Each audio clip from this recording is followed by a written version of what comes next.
Have you ever wondered why some people come across as if they've got infinite luck? They're just lucky. They chance across opportunities that seem to pass you by. Well, today we're going to dive deep into the 4 different types of luck and how you might actually be able to generate some luck in your life to be able to propel yourself towards goals, opportunities, and outcomes that you've always desired. If this sounds interesting, stay tuned for the rest of the video. Hey guys, I'm Amrit Sandhu, host of the Inspired Evolution podcast. You guys know me as the host and founder that interviews quantum biologists, quantum physicists, CEOs, entrepreneurs, people leading Fortune 500 companies, whether they're healers, shamans, all these sorts of interesting people have been featured on the podcast. And I have had the incredible privilege of having coached 260 more people one-on-one, deeply on year-long journeys for the most part, helping them facilitate transformation, whether it's life, career, or leadership coaching. It's been an absolute pleasure to be able to help them do that. And that's also seen me travel around the world speaking on almost every continent that's not Antarctica. Today's insight is inspired by a wonderful man that I had on the podcast called Gay Hendricks. So Gay went he wrote a whole book on the science of luck and how to get lucky.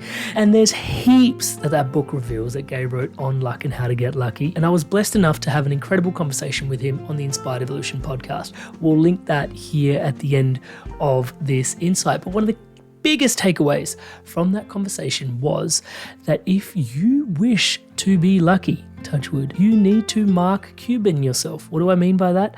Well, Mark Cuban believes himself to be the luckiest man alive, and he seems to attract the most incredible opportunities in the world to himself. And he puts some of his success, incredible success that Mark Cuban's had, down to him being the luckiest guy alive. Now, how does that tie back to what Gay was saying?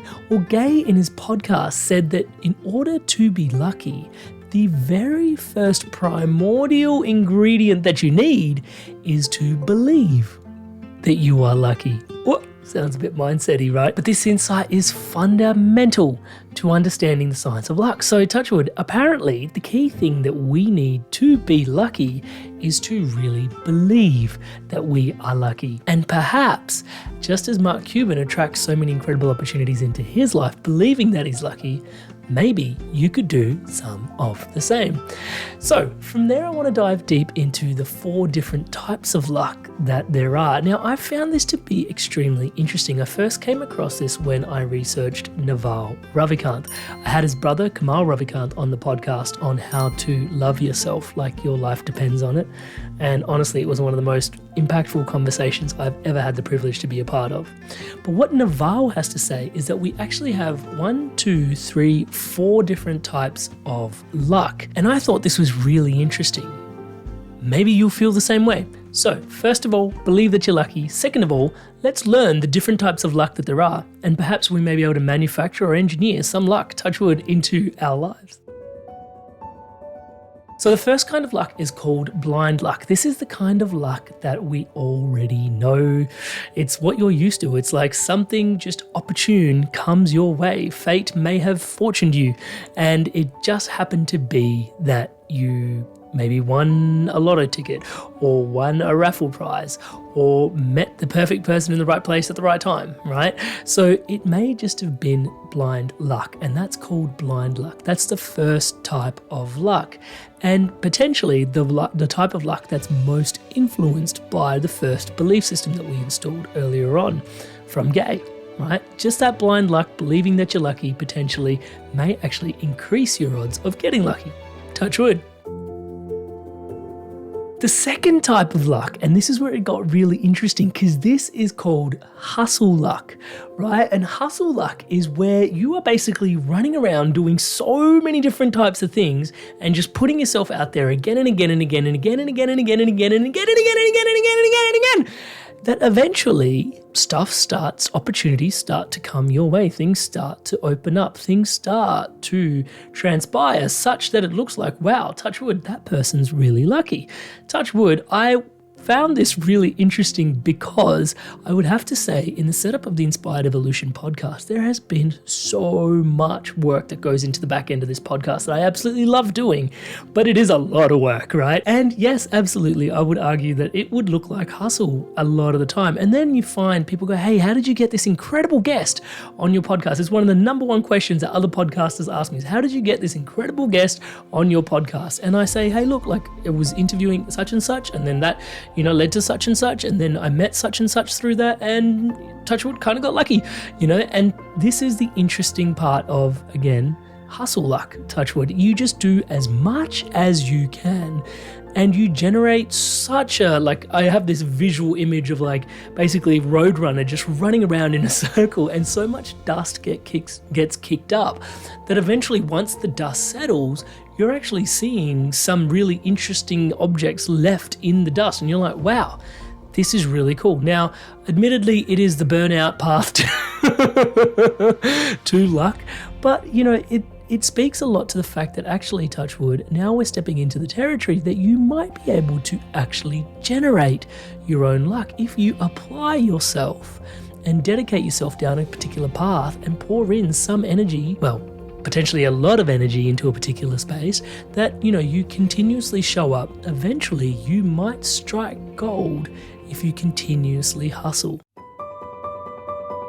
Now, the titles are going to start getting a little bit interesting, but the third one is the unfair advantage luck. Now, this is for those people that, let's just say there's a merger happening between two organizations, right? And you seem to be able to understand the exact type of contract terms and agreements, or you be able to facilitate the exact type of negotiation that needs to happen. You understand the market forces just that little bit well enough to be able to see what's going to plan out in a certain direction. Right now, you've got an unfair advantage. You have spent so much time preparing yourself. You seem to be in the right opportunity with the right amount of preparation at the particular point in time, that this opportunity seems absolutely obvious to you, but is everybody else would be oblivious to. This is called the unfair advantage type of luck. Now, this is, again, you'll notice hustle luck and unfair advantage luck are both the types of luck that you can actually work on, right? You can actually continue to beat on a craft until you become said expert on craft, that you start to see things that others cannot notice, and then you'll be able to capitalize on opportunities in those spaces that others wouldn't be able to. Go on, what's a particular space that you would love to be the expert on? And can you imagine that if you were the expert in that space, what things would you be able to perceive, be able to notice, be able to achieve that potentially other people wouldn't be able to, right? As you're playing that out in your head, you're starting to come to grips with the third kind of luck, which is the unfair advantage luck, touch wood. And also, once again, a skill-based luck, something that you do to generate luck. This is self-generative to the nth degree, touch wood. Alrighty, then we have number 4, and this is, admittedly, I got the impression that this is Naval Ravikant's, he was nerding out on this luck the hardest.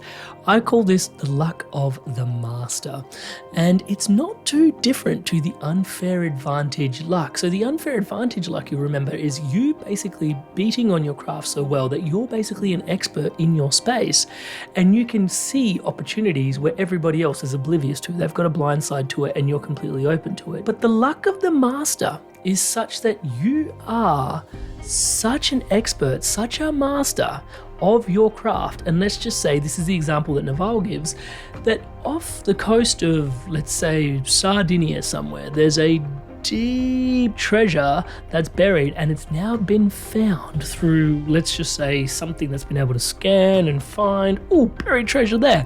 And you happen to be the world's #1 deep sea diver. Right? Now, when they're trying to find and get that piece of treasure out from under the ocean, the person they're going to contact is you to come and get that treasure out from under the ocean. Now, this time, the luck came and looked for you. Very similar to the third kind of unfair advantage luck. You are an expert. But when you're an expert in unfair advantage luck, you're looking out to see what the opportunities are. But in the fourth kind, the luck of the master, opportunities come and find you, right? I imagine very much so. This is the type of luck that Warren Buffett operates with, right? Touchwood. Opportunities come to find him, and he gets lucky through these opportunities because of the person that he's built himself up to be as one of the world's greatest investors. Now, I don't know about you, but for me, this actually sounded kind of intriguing because the first type of luck, blind luck, it's just fate. And that's the luck we're all used to, and that's the luck we talk about. But second type of luck, hustle, the third type of luck, unfair advantage, and the fourth type of luck, the luck of the master, these all seem to be something we can actively work on to get luck on our side, touch wood potentially, and see if we can achieve things with greater ease and grace. But in all cases, you'll notice it does require dedication. So there is an open question to you. Do you think that through dedication, you become lucky? I'll leave it to you. Share me your thoughts in the comments below. Touchwood, hopefully you guys found this video interesting. If you're liking this sort of content, please let me know, give it a thumbs up. Lets me know that you love this video and you would like to see more of it. As always, that's me that's writing back to you in the comment section below, so please do leave me a comment. Let me know how you're traveling on your way and what potentially you would love to manifest in your life if you were the luckiest version of you. As always, I can't tell you how much it means to me that you're watching these videos. At the time of you watching this video, 94% of the people that are currently watching this channel are watching a second, third, fourth video, but they haven't yet subscribed. Please do me a massive favor. Subscribe to the channel. It helps so much more than I can tell you. As the platform grows, the guests on the Inspired Evolution continue to grow. Please hit subscribe. It helps so much. And as promised, the whole conversation with Gay Hendricks on getting lucky here for your wider perusal. Check it out. If you enjoyed this video, you will love this podcast. Check it out now.